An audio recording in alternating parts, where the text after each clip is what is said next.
ဘုရားရှိခိုးရမှလည်းပြင်းတယ်ဘုရားလည်းတနေ့မှမရှိခိုးမိဘူးနော်ဥပုသ်သီလဆိုဝေး၅ပါးသီလလည်းချိုးဖောက်တယ်ဆိုရင်ဒါကိုယ့်ကိုပျက်စီးနေပြီလို့မှတ်သားဖို့တော့ကုသိုလ်ကောင်းမှုတနေ့သာကုန်သွားရောကုသိုလ်ကောင်းမှုတွေမှာစိတ်ကိုလုံးဝမရောက်ဖက်နဲ့ကာမဂုဏ်အာယုစိတ်တွေစာဝနေရေးနေ့စဉ်ဘဝရုန်းကန်နေရတဲ့အထက်မှာပဲအချိန်ဖြုံးပြီးတော့နေတယ်ဆိုလို့ရှိရင်ငါမှကောင်းတဲ့စိတ်တွေပျက်စီးနေပါလားဆိုတာဆင်ញင်သုံးသပ်တွေးတောအောင်မြတ်စွာဘုရားတတိပေးတာကိုရဲ့ပျက်စီးဆုံးရှုံးနေမှုကိုလည်းပဲဆင်ញင်သုံးသပ်ပေးရမယ်နောက်တစ်ခုကြတော့ကိုနဲ့ကိုပတ်ဝန်းကျင်ဆိုတာဆက်ဆက်ပြီးတော့နေတခြားပုဂ္ဂိုလ်တွေကိုလည်းကြည့်လိုက်တခြားပုဂ္ဂိုလ်တွေရဲ့ကိုနဲ့အနီးမှာပတ်ဝန်းကျင်မှာရှိတဲ့ပုဂ္ဂိုလ်တွေရဲ့အနေအထားပျက်စီးဆုံးရှုံးနေမှုကိုလည်းဆင်ញင်သုံးသပ်ကြည့်ရဘယ်ပုဂ္ဂိုလ်အဖြစ်ကိုကျင့်သီလတွေပြက်ပြားတယ်မကောင်းမှုဒုစရိုက်တွေလုပ်တယ်မူရည်ဆေးဝါးတွေသုံးတယ်ရက်သေးစားတောက်စားတယ်ခိုးဆိုးလူရိုက်တက်ခိုင်နေတယ်အဲ့ဒီပုဂ္ဂိုလ်ရဲ့အခြေအနေကိုကြည့်ဘယ်လိုဖြစ်သွားသလဲဆိုတာတွေကိုသူတစ်ပါးရဲ့ပျက်စီးဆုံးရှုံးမှုဆိုတာကိုလည်းဆင်ញင်သုံးသပ်ကြည့်ဖို့လိုအပ်တယ်ဆင်ញင်သုံးသပ်ကြည့်ရမယ်မိမိရဲ့ပျက်စီးမှုကိုဆင်ញင်သုံးသပ်တယ်လို့တစ်ဖက်သားတွေရဲ့ပျက်စီးမှုတွေကိုလည်းဆင်ញင်သုံးသပ်ကြည့်ဖို့လိုအပ်တယ်ဓမ္မသာလည်းအခြေအနေမှန်ကိုသိမှာဒါဟာနေ့စဉ်ကိုယ့်အတွက်လှုပ်တင်လှုပ်ထိုက်တဲ့တခုပျက်စီးမှုဆင်ញင်သုံးသပ်မှုကိုပြုသလိုကြီးပွားတိုးတက်မှုအောင်မြင်မှုတွေနဲ့ပတ်သက်ပြီးတော့လည်းဆင်ញင်သုံးသပ်ကြည့်ရအတ္တတမ္ပတ္တိငါကတော့မနေ့အိယာထတာနဲ့ဘုရားဝတ်ပြုတယ်နော်ပရိစိတ်တယ်ဘုရားကုံတော်တွေပွားများအားထုတ်တယ်ပရိမေတ္တာရွတ်တယ်ဘုရားကိုပန်းရည်ချမ်းနေတဲ့စီမီပန်းတို့ပြန်လှူတော်ပူဇော်လှူဒန်းတယ်၅ပါးသီလခံယူဆောက်တည်တယ်တနေ့တာလုံးကုံဆုံးတဲ့အချိန်ငါစိတ်ထဲမှာကုသိုလ်တွေနဲ့ပဲအချိန်ကုန်သွားတယ်ကိုယ့်ရဲ့ပြည့်စုံမှုဆင်ញင်သုံးသပ်ကြည့်အဲ့ဒါလိုပဲကိုယ့်ပတ်ဝန်းကျင်မှာရှိကြတဲ့ပုဂ္ဂိုလ်တွေဘယ်ပုဂ္ဂိုလ်အပြင်ဘုရားတရားမြဲတယ်ဘယ်လိုကိုကျင့်တရားတွေကောင်းတယ်အနေတိုင်းဘယ်လိုကောင်းတယ်ဘယ်လိုဒါနကောင်းမှုတွေလုပ်တယ်ဘယ်လိုသီလတွေစောင့်တည်တယ်ဆိုတဲ့သူတစ်ပါးရဲ့ပြည့်စုံမှုတွေကိုလည်းပဲဆင်ញင်သုံးသပ်ကြည့်ရမယ်ဒီနှစ်ခုအလုံးပေါင်းလိုက်တော့၄ခုပေါ့အတ္တဝိပတ္တိမိမိရဲ့ပျက်စီးနေပုံပရဝိပတ္တိသူတစ်ပါးရဲ့ပျက်စီးနေပုံအတ္တတမ္ပတ္တိမိမိရဲ့ပြည့်စုံမှုပရတမ္ပတ္တိသူတစ်ပါးရဲ့ပြည့်စုံမှုဆိုတဲ့ဒီအချက်၄ချက်ကိုရှုမြင်သုံးသပ်ဆင်ញင်တာဟာကောင်းတယ်လို့အင်တမကောင်းမြတ်တဲ့အဖြေတွေကိုထုတ်နိုင်တာမို့မြတ်စွာဘုရားကယဟန်တွေကိုတတိပေးတယ်အမတ်တမဲ့မနေကြနဲ့ဆင်ញင်သုံးသပ်ပြီးတော့ကိုယ့်ဘဝကိုအဖြေထုတ်နိုင်အောင်လေ့လာဆင်ញင်သုံးသပ်ကြဖို့ဒီလိုဟောတယ်အဲ့ဒါလိုဟောပြီးတော့ရှင်ဒေဝဒအရေးနဲ့ပတ်သက်ပြီးမြတ်စွာဘုရားကယဟန်တွေကိုဟောတယ်မသူတော်တို့ရဲ့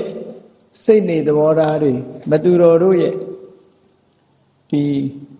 အနေအထားတွေဟာ၈မျိုးရှိအတ္တဓမ္မမသူတော်တရားဆိုတာ၈မျိုးရှိအဲ့ဒီမသူတော်တရား၈မျိုးရဲ့လွှမ်းမိုးချုပ်ကိုက်မှုကိုခံလိုက်ရလို့ဒီဝတ္တဟာငရဲကြသွားတယ်အပေဆင်းရဲနဲ့ငရဲကြရမယ်အပေကိုရောက်သွားနိုင်တယ်ရှင်ဒီဝရနဲ့ပတ်သက်ပြီးတော့မြတ်စွာဘုရားပြောတယ်အပါယိကောသေချာပေါက်ငရဲရောက်တော့မယ်အပေပုံကြရောက်တော့မယ်နေရီကောငရဲပုံကြရောက်တော့မယ်ကပ္ပထောငရဲမှာတကဘာပတ်လုံးခံစားလိမ့်မယ်အတ္တိကိစ္ဆောပြုပြင်လို့ကုစားလို့မရနိုင်တော့တဲ့အခြေအနေရောက်သွားပြီဘာကြောင့်ဒီလိုအခြေအနေဆိုးတွေနဲ့ကြုံသွားရတယ်လဲလို့ဆိုလို့ရှိရင်ဟောဒီမသူတော်တရားတွေရဲ့လွှမ်းမိုးမှုကိုခံလဲရလို့ပဲသူစိတ်ကိုမသူတော်တရားတွေကလွှမ်းမိုးထားပြီ အဲ့ဒီလွှမ်းမိုးထားမှုကိုခံရသည့်အတွက်ကြောင့်ဒေဝဒတ်ဟာအပယ်ကြမဲ့ပုဂ္ဂိုလ်ငရဲကြမဲ့ပုဂ္ဂိုလ်ငရဲမှာကဘာပတ်လုံးခံရမဲ့ပုဂ္ဂိုလ်ကုစားလို့ပြုပြင်လို့မရတော့တဲ့အနေအထားမျိုးရောက်သွားတယ်ဆိုပါစို့လူတယောက်ဟာယောဂနုတဲ့အချိန်ကကုသမှုမပြုဘူးယောဂရင့်လာပြီဆိုတဲ့အချိန်မှာစစ်ဆေးကြည့်လိုက်တဲ့အခါကျတော့အေးကုလို့မရတော့ဘူးဘယ်နှလပဲခံတော့မယ်ဘယ်နှစ်ရက်ပဲခံတော့မယ်လို့ဆရာဝန်ကဆုံးဖြတ်တယ်လို့ကုလို့မရတော့ဘူး incurable ကုလို့မရတဲ့ယောဂဖြစ်သွားပြီယောဂကျွမ်းသွားပြီကုမရတော့ဘူးအဲ့ဒါမျိုးလို့ပဲရှင်ဒေဝဒတ်ရဲ့စိတ်နေသဘောထားတွေရှင်ဒေဝဒတ်ရဲ့စိတ်နှလုံးကိုမသူတော်တရားတွေကလွှမ်းမိုးချုပ်ကင်ထားသည့်အတွက်ကြောင့်ဒေဝဒတ်ကုလို့မရတော့ဘူးသွားပြီလမ်းလုံးဝလွယ်မှားသွားပြီလို့မြတ်စွာဘုရားဒီလိုဟောတာအဲ့တော့ဘာဖြစ်လို့ဘာတွေကြောင့်ဒီလိုဖြစ်ရတာတော့ဆိုမသူတော်တရား10မျိုးကြောင့်တဲ့မြတ်စွာဘုရားအဲ့ဒီမသူတော်တရား10မျိုးဆိုတာဘာလဲအဲ့ဒီတည်းမဲ့မြတ်စွာဘုရားဟောထားတဲ့10ခုအရင်မှတ်သားကြည့်အောင်မြတ်စွာဘုရားထောက်ပြတယ်လက်လဘရရှိခြင်းတကယ်တော့လက်လဘရရှိခြင်းဟာမသူတော်တရားတော့မဟုတ်ဘူးလက်လဘရရှိခြင်းကိုအကြောင်းပြုပြီးတော့မကောင်းတဲ့စိတ်တွေဝင်လာဒါကြောင့်မို့လို့လက်လဘရရှိခြင်းအကြောင်းတရားအနေနဲ့မြတ်စွာဘုရားဟောထားတယ်လို့ဒီလိုမှတ်ရလက်လဘရရှိခြင်းလာဘအလာဘလက်မရခြင်းယတအချမ်းရံရှိခြင်းနဲ့အယတအချမ်းရံကင်းမဲ့ခြင်း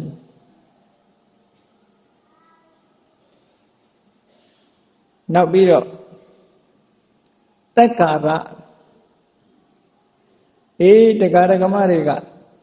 ချီညိုခြင်းလေးစားခြင်းကိုးကွယ်ခြင်းတယုတတိဆက်ဆံခြင်းအသက်ကာရအများကမချီညိုခြင်းမကိုးကွယ်ခြင်းတယုတတိမဆက်ဆံခြင်းတကယ်တော့လာဘအလာဘယတအယတသက်ကာရအသက်ကာရလို့ဆိုတာအခြေအနေတစ်ခုသာဖြစ်တယ်ပေါ့တကယ်တော့အဲ့ဓာတွေကမသူတော်တရားတော့မဟုတ်ဘူးသို့တော့စိတ်ကောင်းနှလုံးကောင်းမရှိတဲ့ပုဂ္ဂိုလ်ကိုဖျက်ဆီးတဲ့နေရာမှာသူတို့ကရှေ့တန်းမှာရှိလူကိုပြည့်စေတတ်တယ်ဓာတ်ကိုဖြတ်ထားဝမျက်ပါဆိုတာလို့နော်ပျက်စီးစေနိုင်တယ်ပေါ့လာရခြင်းကိုအကြောင်းပြုပြီးတော့လဲလူရဲ့စိတ်တွေကပျက်စီးသွားတယ်လက်မရခြင်းကိုအကြောင်းပြုပြီးတော့လဲပျက်စီးသွားတယ်အချမ်းရံပေါ်များခြင်းဂုဏ်သတင်းကြွယ်ဝခြင်းကိုအကြောင်းပြုပြီးတော့လဲလူဟာပျက်စီးတယ်အချမ်းရံကင်းမဲ့ခြင်းကိုအကြောင်းပြုပြီးတော့လဲပျက်စီးတယ်အများကနေပြီးလေးစားချစ်ခင်ခြင်းကြောင့်လဲပျက်စီးသွားတယ်အများကမထေလေးစားလောက်ခံရခြင်းကြောင့်လဲပျက်စီးသွားတယ်တကယ်တော့ဒီတရားတွေဟာလူကိုဖျက်တဲ့တရားတော့မဟုတ်ဘူး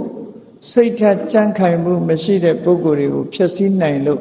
မြတ်စွာဘုရားကဒီနေရာမှာရှင်ဒေဝရတ်နဲ့ဆက်ဆက်ပြီးတော့ဟောတာအဲ့ဒီထဲမှာနောက်ဆုံးနှစ်ခုကဘာလဲလို့ဆိုရင်အရေးကြီးတဲ့တကယ်ကိုအတ္တဓမ္မကဘာလဲလို့ဆိုရင်ပါပိဿဆိုတာအောက်တန်းကြတဲ့စိတ်ဓာတ်အောက်တန်းကြတဲ့အလိုဆန္ဒလောကလူဆိုတာသိအောက်တန်းကြလွန်တယ်မိစိတ်ကသိအောက်တန်းကြလွန်တယ်မကောင်းတဲ့စိတ်တွေမွေးပြီမဟုတ်တာလှုပ်ချင်တယ်နော်အောက်တန်းကြတဲ့စိတ်ဓာတ်ဆိုတာလူအထင်ကြီးခံနေတယ်လလဘပေါ်ကျင်တယ်သူအယုသေးခံနေတယ်သူသာလင်အတော်ဆုံးလို့အများကယူဆစေခြင်းတယ်ဆိုတာအောက်တန်းကြတဲ့စိတ်လို့ခေါ်တယ်အဲ့ဒါကိုပါပိဿလို့အဲ့ဒါကမှမသူတော်တရားအစစ်ပဲမသူတော်တရားအစစ်အရေးကြီးဆုံးကပါပိဿနော်အောက်တန်းကြတဲ့စိတ်ဓာတ်စိတ်နေသဘောထားတွေအတွေးတွေအဲ့ဒီအောက်တန်းကြတဲ့အလိုဆန္ဒတွေလူကိုပျက်စီးစေတတ်ဟောနောက်တစ်ခုကဘာတော့ဆိုရင်ပါပမိတ်တမကောင်းတဲ့ဘက်ကိုသွေးဆောင်တဲ့အပေါင်းအသင်းမကောင်းတဲ့ဘက်ကိုအားပေးတယ်ကောင်းတဲ့ဘက်ကိုအားမပေးဘူးမဟုတ်တာလုပ်ဖို့ အားပေးတယ်တိုက်တွန်းတယ်ကူညီတယ်မဟုတ်တယ်ပဲဆိုကူညီကြ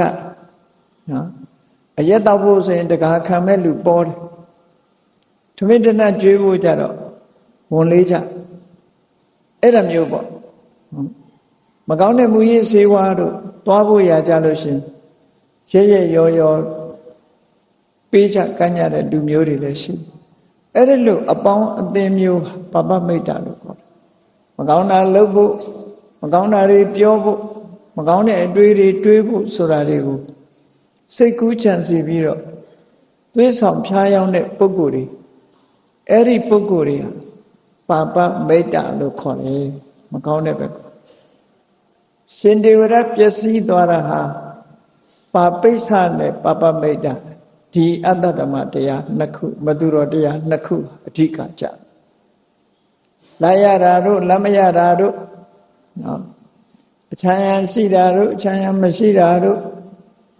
အယိုသေးခံရတာတို့အယိုသေးမခံရတာတို့ကဒါကတော့အဓိကမဟုတ်ဘူး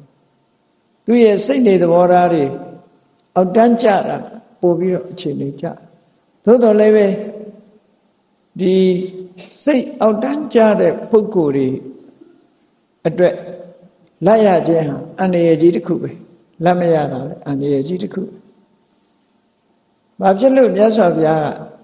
ရှင်ဒေဝရပျက်စီးသွားတာဟာအပေကျသွားဖို့အနေအထားမျိုးရောက်တာရှင်ဒေဝရကိုပြုပြင်လို့မရတော့ဘူးလို့ဆိုတာဘာကြောင့်လဲလို့ဆိုရင်ဟောဒီ8မျိုးက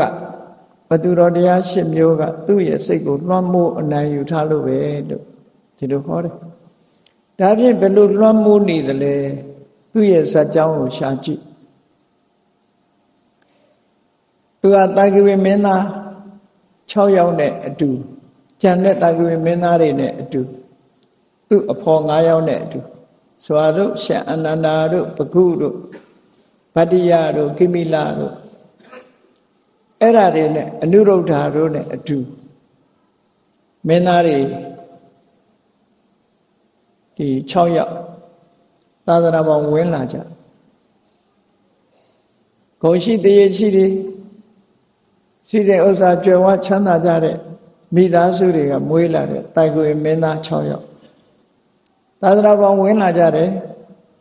မြတ်စွာဘုရားစီရောက်တဲ့အခါရှင်ပတ္တိယကတရားဥတရားမြတ်ရပြီးယဟန္တာဖြစ်သွားတယ်အနုရုဒ္ဓကတဝါတွင်အတွင်းမှာပဲအဓိပ္ပစက္ခုပင်ဉ္ရသွားရှင်အနန္ဒာကသောတပန်ဖြစ်သွားအဲ့ဒါလို့အစစ်နေရပြီးရှင်ဒေဝဒတ်ကတော့ပုထုဇဉ်ဘဝနဲ့သူလည်းဇံပင်ဉ္နေရသွားတမာတိကျင့်စဉ်တွေအောင်မြင်ပြီးတော့ဇံပင်ဉ္ရသာသနာပေါင်းဝင်လာတဲ့အခါမှာတဦးမှအညံ့မပါဘူးတိုင်ကွယ်မင်းသား6ယောက်ဟာအရည်ချင်းနေနဲ့ကိုယ်ရည်ချင်းနဲ့ကိုသာသနာပေါင်းမှာရတဲ့ရတဲ့ဂုဏ်ဝိသေသတွေရပထမတုန်းကပပိဿဆိုတာတွေပပမိတ်တာတွေဆိုတာတွေမရှိသေးခင်ဒီလိုသာသနာပေါင်းဝင်လာတဲ့အချိန်နောက်ပိုင်းမှာဘာတွေဖြစ်လာတော့ဆိုရှင်ဒေဝရကအဇာတတမင်းကိုစီးယုံလိုက်တာမြတ်စွာဘုရားသက်တော်82နှစ်အရွယ်ရောက်တဲ့အခါအဇာတတမင်းသားလေးကိုတကိုးပြာတိဟာပြပြီးတော့သူကဘယ်လိုတကိုးမျိုးနဲ့စီယုံလုံးဆိုရင်သူကမင်းသားငယ်တရံဖန်ဆင်းတယ်ဖန်ဆင်းပြီးတော့ခေါင်းမှာလည်းမွေးတကောင်ကခေါင်းပေါင်းထားတယ်လက်ရပဲလက်မှာလည်းပဲမွေးတကောင်ပတ်ထားတယ်လက်ဝဲပဲလက်မှာလည်းမွေးတကောင်ပတ်ထားအဲ့ဒါလို့မွေနဲ့တစားဆင်ထားတဲ့မွေမင်းသားလေးပုံဆောင်ပြီးတော့အဇာတတမင်းသားလေးရဲ့ရင်ခွင်ထဲမှာဘွားကနေသွားပေါ်နော်စဉ်းစားကြည့်ပေါ့ဘယ်လောက်ကြောက်မလဲမွေကိုလည်းကြောက်တာတစ်မျိုးရုပ်တရက်သူ့ရင်ခွင်ထဲမှာဘွားကနေပေါ်လာတာဒါလည်းကြောက်เสียကြီးပေါ်လာတော့လဲမွေတွေနဲ့ဆိုသိကြောက်ဆိုရင်ထိတ်လန့်သွားတာအဲ့ဒီထိတ်လန့်သွားတဲ့အခါမှာသူကမင်းသားကြောက်သလားလို့ဆိုကြောက်တယ်သင်ဘယ်သူတုံးလို့ဆိုငါဒေဝဒတ်ပဲဒေဝဒတ်ဆိုရင်ရှင်ဒေဝဒတ်ရဲ့ပုံပန်းတဏ္ဍာအတိုင်းပြပါလို့ဆိုအဲ့ဒီကြတော့မှဘ ဖန်ဆင်းထားတဲ့အသွင်ကိုစွန့်ပြီးရှင်ဒေဝရတရံပြအဲ့ဒီမှာသိအထင်ကြီးသွားရှင်ဒေဝရကိုသိအထင်ကြီးသွားတော့ဇာတတမင်းသားကဒီနေ့စွန့်အိုး900ယထာ900အချမ်းရံပိဋကစဉ်းစားကြည့်တော့ရှင်ဒေဝရကိုတွားရောက်ပြီးတော့စိကတ်တာနေ့စဉ်နဲ့အမျှယထာ900ဆိုလူထောင်ချီပြီးတော့ရှင်ဒေဝရစီကိုတွားတာယထာဆိုဒီမှာမြင်းလဲတွေပေါ့မြင်းထားတွေစီးပြီးတော့မနေ့တစ်ချိန်ညနေတစ်ချိန်ရှင်ဒေဝရကိုတွားရောက်ဖူးမြော်တယ်ဆွမ်းအိုး900ပို့တယ်ကဲသူ့ရဲ့လက်လက်ပါဘလောက်ကြီးမှမင်းသားကကိုးကွယ်တာမင်းသားကကိုးကွယ်သည့်အတွက်ကြောင့်ရှင်ဒေဝရရဲ့ဂုံသတင်းတွေတဟုန်တိုးတိုးတက်သွားဇာတတမင်းသားကကိုးကွယ်တဲ့ရဟန်းတော်ဆိုပြီးတော့ဇာတတမင်းသားကိုးကွယ်တဲ့ဘုန်းကြီးဆိုဘုန်းတကိုးတွေတားကြည့်လက်လက်ပါတွေတားရလာအဲ့ဒီလက်လက်ပါရမှုသည်သူ့အတွက်အန္တရာယ်ကြီးဖြစ်သွားဘယ်လိုအန္တရာယ်ဖြစ်တော့လက်လက်ပါရတော့လက်လက်ပါအပေါ်မှာအကြောင်းပြုပြီးတော့မလုပ်ချင်လဲဆိုရင်ခိုင်းထောင်ရင်လားတန်ဃာတွေမွေးပြီးတော့ဖះလိုပဲစင်ပြိုင်ခိုင်းတစ်ခုထောင်မှုစိတ်ထဲမှာဝင်စားဂေါရမဘုရားနဲ့ဂိုင်းခွဲမယ်ခွဲပြီးတော့သူကိုယ်တိုင်ခုလိုမင်းသားငယ်ကကိုးကွယ်လိုက်တဲ့ဘုံလက်တပကလည်းအလွန်ကြီးမားလာနောက်လိုက်နောက်ပါတွေကိုအများကြီးကျွေးနိုင်တော့နောက်လိုက်တွေကိုအများကြီးစုပြီးတော့ဂိုင်းခွဲခြင်းနဲ့စိတ်ပေါ်အဲ့ဒါလာဘရခြင်းကြောင့်ဒီအတွေးတွေဝင်လာဒါကြောင့်မို့လို့ရမှုဟာလည်းပဲစိတ်ထက်မခိုင်တဲ့ပုဂ္ဂိုလ်တွေအတွက်အန္တရာယ်ကြီးတစ်ခုပဲဒါကြောင့်အတ္တဓမ္မမသူတော်တရားလို့ဒီလိုဆိုအဲ့ဒီလက်သက်ပကများပြားသွားမှုဟာဒေဝရတ်ကိုဖျက်ဆီးလိုက်တာပဲဒီလိုဆိုလိုတာပေါ့နော်အေးလက်လက်ပါဆုံးရှုံးသွားတဲ့အခါမှာလဲစိတ်ပြည့်ခြင်းဝမ်းနည်းခြင်းဆိုတာမျိုးတွေဖြစ်လို့အဲ့ဒီလက်သက်ပကရဲ့ရရှိမှုကြောင့်လည်းပဲစိတ်အားတွေတက်ပြီးတော့မကြံတဲ့ဓာတ်တွေကျမ်းလာတယ်လက်သက်ပကတွေနည်းသည့်အတွက်ကြောင့်လက်သက်ပကရဖို့ကြိုးစားလာပထမမှာအစတတမင်းသားမကိုးကွယ်ခင်တုန်းကဒေဝရတ်ကိုကိုးကွယ်တဲ့ပုဂ္ဂိုလ်ကနည်းတယ်ရှင်သာရိပုတ္တရာစီသွားကြတယ်ရှင်အနန္ဒာစီသွားကြတယ်ရှင်မောက္ကလန်စီသွားကြတယ်ရှင်နုရုဒ္ဓကိုမေးကြတယ်ရှင်ဒေဝရတ်ဆိုတော့မေးမဲ့လူသိပ်မရှိဘူးအဲ့ဒီကိုးကွယ်မဲ့လူမရှိလို့ဘာမှမရရှိခြင်းဟာလေသူ့အတွက်ရုပ်မာတဲ့စိတ်ဆန္ဒတွေဖြစ်ပေါ်ဖို့အတွက်တွန်းအားတစ်ခုဖြစ်လာပြန်မရဘူးဆိုတော့ရအောင်လုပ်မယ်ပေါ့ဒီလိုစိတ်ဓာတ်မျိုးဝင်လာအေးအကယ်၍သူတော်ကောင်းစိတ်ဓာတ်ရှိမယ်ဆိုရင်မရလဲဘာမှမထူဘူးရလဲဘာမှမထူဘူးကိုတရားကိုကြိုးစားမယ်ဆိုတဲ့စိတ်မဝင်စားဘူးပါပိဿလို့ခေါ်တဲ့မကောင်းတဲ့အောက်တန်းကျတဲ့စိတ်ဓာတ်တွေဝင်လာအောက်တန်းကျတဲ့စိတ်ဓာတ်လာဘကြောင့်အောက်တန်းကျတဲ့စိတ်ဓာတ်ဝင်လာတယ်လက်မရခြင်းကြောင့်လည်းအောက်တန်းကျတဲ့စိတ်ဓာတ်တွေဝင်လာနောက်တစ်ခုယတအာယတဆိုတာလည်းထို့တူပဲဂုံတရင်မရှိတဲ့အချိန်တုန်းကလည်းဂုံတရင်ရှိအောင်ကြိုးစားခြင်းလားရှိခြင်းလားဒါအောက်တန်းကျတဲ့စိတ်ဓာတ်လို့ခေါ်တယ်ဂုံတရင်မရှိတာကိုဂုံတရင်ရှိခြင်းလားဂုံတရင်ကြီးမားလာတဲ့အခါအချမ်းရံတွေများလာတဲ့အခါကျတော့လေအချမ်းရံများမှုကိုအကြောင်းပြုပြီးတော့ခေါင်းဆောင်လုပ်ပြီးတစ်ခုခုလုပ်ဖို့ဖះကိုရှင်ပြိုင်ဖို့ဆိုတဲ့စိတ်ဓာတ်တွေဝင်လာပြန်အဲ့ဒါကြောင့်မို့လို့ပါပိဿဆိုတဲ့မမမကန်တဲ့အတွေးတွေနဲ့အောက်တန်းကျတဲ့စိတ်ဓာတ်တွေဖြစ်ပေါ်လာစေ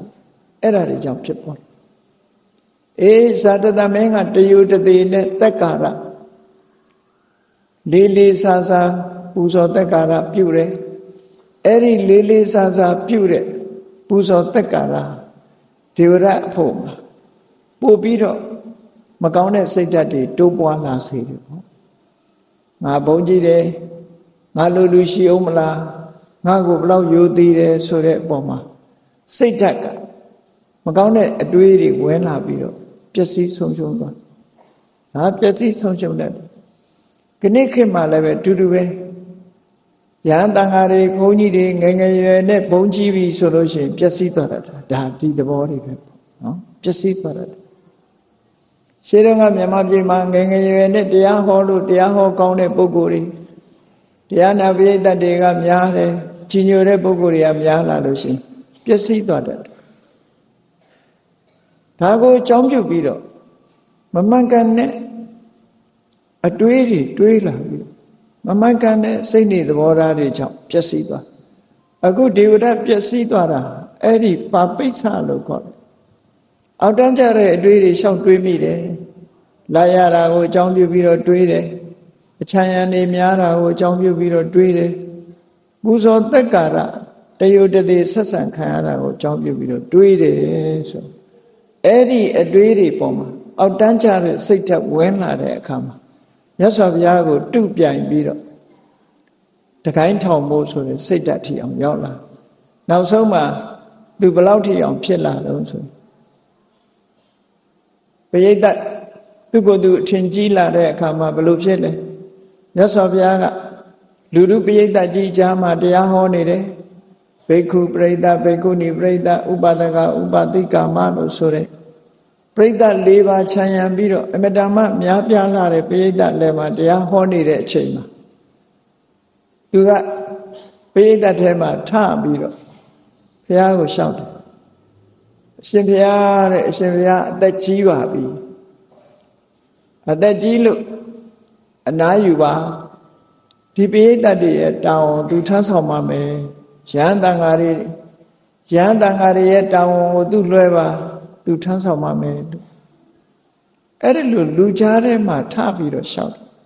မြတ်စွာဘုရားကနှစ်ကြိမ်ပြောတယ်အလံဒေဝဒတ္တမာတေရောစီဒေဝဒတ်မတော်ဘူးမင်း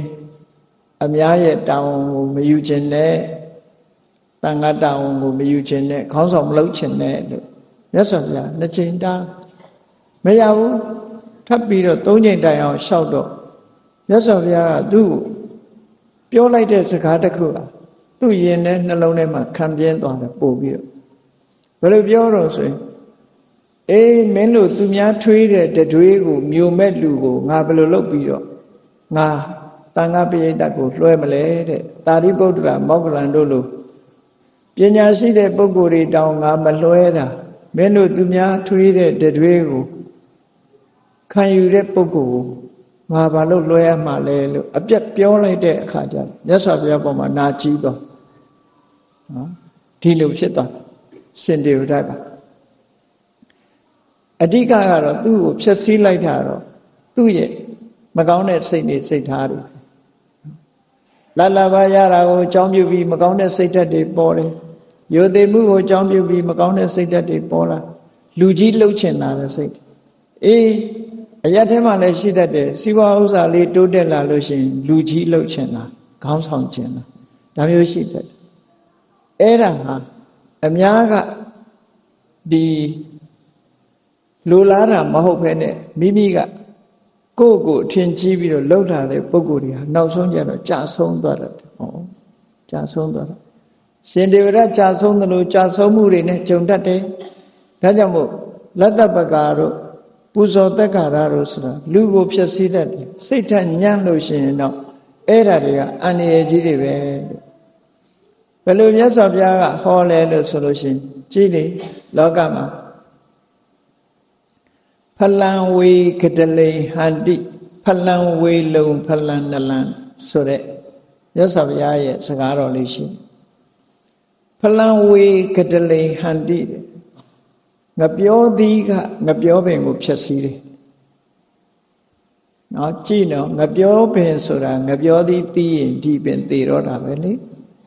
အဲ့ဒါငပြောသည်ကအပင်ကိုတတ်လိုက်တာလို့ဒီလိုဆိုလို့အတိတိပြီးတဲ့ငပြောပင်ဟာရှင်မို့မရှိတော့အဲ့ဒါကိုပြောငပြောသည်ငပြောပင်ကိုသေစေတယ်ဖလံဝေလုံဖလံနလံဝါပင်ကလည်းအသီးသီးလို့ရှင်ဝါပင်သေးတယ်ကျူပင်ကလည်းပဲအသီးသီးရင်ကျူသီးကကျူပင်ကိုသေစေတယ်ဟောအသီးသီးရင်သေတာလေကျူကောဒီထဲမှာတစ်ခုထည့်ခြင်းထည့်လိုက်ပေပင်ကအသီးသီးလို့ရှင်လေပေပင်သေတာပဲလေ အုံးမင်းတို့ဘာလို့လဲမတူဘူးအုံးမင်းကတော့သီးလဲနောက်ထပ်ထပ်သီးအောင်မှမသေးဘူးပေပင်ကြတော့မဟုတ်ဘူးသေးတယ်ဘာဖြစ်လို့တော့ဆိုတော့ပေသီးဆိုတာအညွန့်ထိတ်ကနေစပြီးတော့ထွက်လာတာဆိုတော့နောက်ထပ်ထွက်เสียမရှိတော့ငပြောပင်ကလည်းထို့တူပဲအလဲဥတိုင်းကနေပြီးတော့လာတာဖြစ်သောကြောင့်နောက်ထပ်ထွက်เสียမရှိဘူးသေးတယ်အဲ့ဒါကိုစာရိမှာဆိုတာငပြောသီးကငပြောပင်ကိုတတ်တယ်ဝါသီးကဝါပင်ကိုတတ်တယ်ကျူသီးကကျူပင်ကိုတတ်တယ်ဖြစ်စည်းပြစ်တယ်လို့ပြောဆိုကဘောအတ္တတရိအတ္တတရိဆိုတာတချို့စာပေတွေရကြတော့ကင်းချေများတော့ဘုကင်းပစုံကိုခေါ်တယ်တချို့နေရာကြတော့အဲ့လိုမဟုတ်လာမြင်းနဲ့အတ္တတို့လာမြင်းလို့ဆိုတာရှိတယ်အဲ့ဒီအတ္တတို့လာမြင်းဟာလေသူကကိုယ်ဝင်ရလာလို့ရှိရင်မမွေးနိုင်တဲ့အတွက်ကြောင့်ဘိုက်ကိုခွဲပြီးတော့မွေးရတော့အဲ့ဒီမြင်းမဟာသေဆုံးရတယ်လို့ဒီလိုဆိုတယ်နောက်ခုနကနီးရပြောမယ်ဆိုလို့ရှိရင်တချို့မြင်မှုကောင်းမြင်မှုကြလိမ့်မယ်ဒီမပွေးတွေကလည်းအကောင်ပေါက်တဲ့အခါမပွေးလေးတွေကဘိုက်ထဲကနေထွက်ပြီးတော့မပွေးမကြီးရဲ့ဘိုက်ကိုဖောက်ထွက်ကုန်ကြဖောက်ထွက်တော့မပွေးလေးတွေမွေးလို့ရှိရင်အဲ့ဒီမပွေးမကြီးကသေသွားနော်သားသမီးကတတ်တယ်လို့ဒီလိုခေါ်တယ်ခုနကင်းပစုံတို့ဘာလို့လဲပဲထို့တူပဲကင်းပစုံကလည်းဘိုက်ထဲမှာကင်းပစုံသားငယ်လေးတွေအများကြီးမွေးထားတဲ့အခါဘိုက်ကိုဖောက်ထွက်ပြီးတော့အပြင်ထွက်ကြတဲ့အခါကျတော့ကင်းပစုံမကြီးကသေသွားတယ်အဲ့ဒါလိုပဲတဲ့တက္ကာရောကာပုရိတံဟန္တိအောက်တန်းကြတဲ့လူတယောက်ကိုပူဇော်တက္ကာရလတ်လာပါတွေကနေတတ်တတ်တယ်ဖြည့်ဆည်းတတ်တယ်ဘုံကြီးလို့ရှိရင်ပျက်စီးတတ်တယ်လို့ဒီလိုအဓိပ္ပာယ်မြတ်စွာဘုရားဟောတာဖြစ်တယ်အဲ့တော့ဒီဝရပျက်စီးသွားတာဟာလတ်လာပါကြောင့်လည်းပျက်စီးသွားတယ်အချမ်းရံကြောင့်လည်းပျက်စီးသွားတယ်ပူဇော်တက္ကာရကြောင့်လည်းဒီဝရပျက်စီးသွားရပျက်စီးသွားတာမှအာပါယီကောအပေကြတော့မယ်နေရီကောငရဲခံရတော့မယ်ကပ္ပထောတကဘာပတ်လုံးငရဲမှာခံရမယ်အတ္တိကိသောပြင်လို့ပြုပြင်လို့မရတော့ဘူးကုစားလို့မရတော့ဘူးလို့ဒီဝတ္ထထွက်ခွာသွားတဲ့နောက်မကြခင်မြတ်စွာဘုရားဒီလိုဟောတာအဲ့ဒါလို့ဟောတဲ့အခါရဟန်းတော်တွေကိုလည်းတတိပေးတယ်ပေါ့တတိထားကြတဲ့လတ်လဘရလာပြီဆိုလို့ရှိရင်ဖြစ်ပေါ်လာတဲ့လတ်လဘကိုလွှမ်းမိုးချုပ်ကင်ပြီးအနံယူဖို့ကြိုးစားလတ်လဘရလာလို့ရှိရင်ကိုယ်စိတ်ကိုချုပ်ကင်ထားလတ်လဘကိုအထင်မကြီးနဲ့လတ်လဘရဲ့ချုပ်ကင်မှုလတ်လဘရဲ့လွှမ်းမိုးမှုကိုမခံရစေနဲ့ဟုတ်လားမရဘူးဆိုလို့ရှိရင်လည်းမရတာကိုအကြောင်းပြုပြီးတော့ဒီသူ့ရဲ့လွှမ်းမိုးမှုကိုမခံကြစေနဲ့မခံကြရစေနဲ့ယတလို့ဆိုတဲ့အချမ်းရံများမှုကိုအကြောင်းပြုပြီးတော့လေဒီကိုယ်စိတ်ဓာတ်မထိခိုက်စေနဲ့အယတအချမ်းရံမရှိမှုကိုအကြောင်းပြုပြီးတော့လည်းပဲစိတ်ဓာတ်ကိုမထိခိုက်စေနဲ့တက်ကာရအပူဇော်ခံရမှုကိုအကြောင်းပြုပြီးတော့လည်းပဲကိုယ်စိတ်ကိုမထိခိုက်စေနဲ့အတက်ကာရအပူဇော်ကင်းမဲ့မှုကိုအကြောင်းပြုပြီးတော့လည်းကိုယ်စိတ်ကိုမထိခိုက်စေနဲ့ဒီလိုရဟန်းတွေကိုတတိပေးပါပိဿအောက်တန်းကြတဲ့စိတ်ဓာတ်တွေမမွေးနဲ့ပါပမိတ်တမိတ်ဆွေရုပ်တွေမပေါင်းနဲ့လို့ရှင်ဒေဝဒတ်ကိုအနိကမြောက်ပေးနေတဲ့ပုဂ္ဂိုလ်တွေရှိမြောက်ပေးတဲ့ပုဂ္ဂိုလ်တွေရှိမြတ်စွာဘုရားလည်းတာဂုဝေမင်းသားပဲကိုတော်လည်းတာဂုဝေမင်းသားပဲနော်ကိုတော်လှုပ်ဖြစ်ရမှာပေါ့ဘာလို့မဖြစ်ရမှာတော့နော်ဘေးကနေမြောက်ပြီးတော့ပေးတဲ့လူကလည်းရှိတယ်သူတောင်ဖျားဖြစ်သေးတာကိုတော်လည်းဖျားဖြစ်ရမှာပေါ့လို့မြောက်ပေးတဲ့မိတ်ဆွေရုပ်တွေဟာလေဒေဝရပျက်စီးခြင်းရဲ့အကြောင်းတစ်ခုပဲမကောင်းတာလုပ်တဲ့လူလည်းလာပြီးတော့ဝန်းရံကြတာပဲလေနောက်လိုက်နောက်ပါတွေကလာပြီးတော့ဝန်းရံကြတယ်အဲ့ဒီဝန်းရံနေဆိုတဲ့ပပမိတ်တတွေဟာမကောင်းတဲ့အလုပ်တွေကိုဆက်လက်လုပ်ဖို့အတွက်ဒီအကြောင်းပြုတဲ့သဘောမျိုးဖြစ်လာဒီလိုဆိုတာပေါ့အဲ့တော့ပပမိတ်တဆိုတဲ့ဒီတရားဟာလည်းပဲမကောင်းတဲ့မိတ်ဆွေရှိမှုဟာလည်းပဲဒီ အတ္တဓမ္မမသူတော်တရားတစ်ခုပဲအဲ့ဒီမသူတော်တရားကိုလည်းပဲလွှမ်းမိုးချုပ်ကင်နိုင်ဖို့ကြိုးစားအထောက်အမယ်လို့ဒီလိုဆိုတာပေါ့နော်အဲ့ဒါလို့ပြောတာအဲ့တော့ဒီဝိထပျက်စီးသွားခြင်းဟာလာဘအလာဘယတအာယတတက္ကာရအတ္တကာရပါပပါပိစ္ဆပါပမေတ္တာလို့ဆိုတဲ့အခုလို့ဒီမသူတော်တရားတွေရဲ့လွှမ်းမိုးမှုခံရလို့မြတ်စွာဘုရားကသင်တို့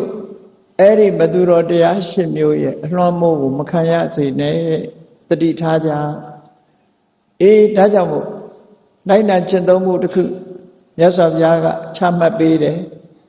ဖြစ်ပေါ်လာတဲ့လလဘဟာဖြစ်ပေါ်လာတဲ့လလဘကိုငါအနိုင်ယူနိုင်ရမယ်လို့ကြိုးစားတဲ့ဖြစ်ပေါ်လာတဲ့လလဘကိုငါကပဲနိုင်ရမယ်မဖြစ်ပေါ်လာတဲ့လက်မရမှုကိုလည်းငါကပဲနိုင်ရမယ်လောကဓာတ်ကိုငါကပဲအနိုင်ယူမယ်ဆိုတဲ့စိတ်ဓာတ်ကိုမွေးဖို့ဖြစ်ပေါ်လာတဲ့ယတအချမ်းရံရှိမှုဖြစ်ပေါ်လာတဲ့အာယတအချမ်းရံကင်းမဲ့မှုဖြစ်ပေါ်လာတဲ့တက္ကာရအပူဇော်ခံရမှုဖြစ်ပေါ်လာတဲ့အတ္တကာရအပူဇော်မခံရမှုဒါတွေကိုနော်ဒါတွေကိုငါအနိုင်ယူနိုင်အောင်ကြိုးစားမယ်ပါပမိတ်တပါပိစ္ဆရုပ်မာတဲ့စိတ်တွေသဘောထားတွေငါတဏ္ဍမှာဖြစ်လာရင်မဖြစ်စေရအောင်ငါချိုးနေမယ်မကောင်းတဲ့အတွေ့တွေတွေးမိရင်ဆက်ပြီးတော့မတွေးမိအောင်ချိုးနေမယ်အနိုင်ယူမယ်ပါပမိတ်တမကောင်းတဲ့အပေါင်းအသင်းတွေ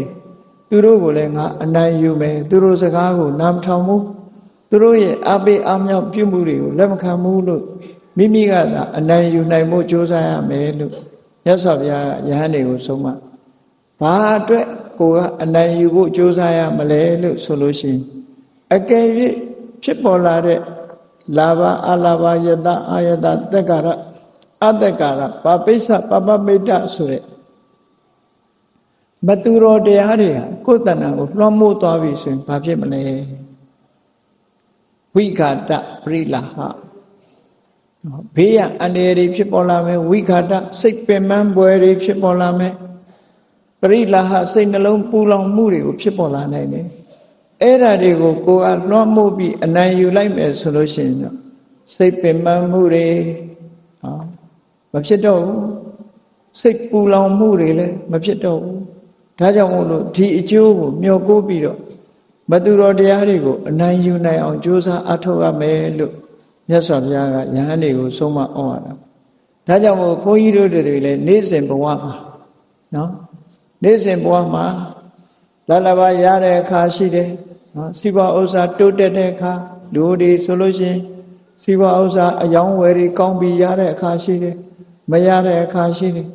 အချမ်းရံတွေပေါ်တဲ့အခါရှိတယ်ချမ်းရံမရှိတဲ့အခါရှိတယ်ကိုယ်ကိုလေးစားခံရတဲ့အခါရှိတယ်လေးစားမခံရတဲ့အခါရှိတယ်အဲ့ဒါတွေကိုအကြောင်းပြုပြီးတော့ပါပိစ္ဆလို့ဆိုမကောင်းတဲ့အတွေးတွေမတွေးမိစေဖို့ပါပမိတ်တမကောင်းတဲ့ဘက်ကနေဝန်းရံပေးတတ်တဲ့မိတ်ဆွေမျိုးတွေကိုယ်မကောင်းတဲ့ဘက်ကိုသွေးဆောင်ဖြားရောက်မှုမရှိအောင်တို့တွေကိုယ့်ရဲ့နေ့စဉ်ဘဝမှာအဆိုးတရားတွေရဲ့လွှမ်းမိုးမှုမခံရအောင်ကျင့်ကြံကြိုးကိုအားထုတ်ကြရမှာလို့ဓမ္မသာကိုယ့်ဘဝလမ်းကြောင်းဟာဖြောင့်တန်းမှာဖြစ်တယ်ပေါ့တရားချစ်ခင်သူတော်စင်ပြိဿအပေါင်းတို့ဒေဝတာကြီးပျက်စီးသွားရခြင်းဟာဟောဒီမသူတော်တရား၈ပါးကိုမနိုင်လိုက်ခြင်းကြောင့်ပျက်စီးရခြင်းဖြစ်တယ်တို့တွေဟာတော့မသူတော်တရား၈မျိုးကိုတို့တွေကချုပ်ကင်နိုင်အောင်အနိုင်ရအောင်တို့တွေကြိုးစားအားထုတ်ကြရမှာဖြစ်တယ်လို့ကိုယ်စီသဘောကျပြီးမြတ်ဗုဒ္ဓရဲ့အဆုံးအမတိုင်းမိမိတို့ရဲ့နေ့စဉ်ဘဝမှာလိုက်နာနိုင်အောင်ကျင့်သုံးနိုင်ကြပါစေကုန်သတည်း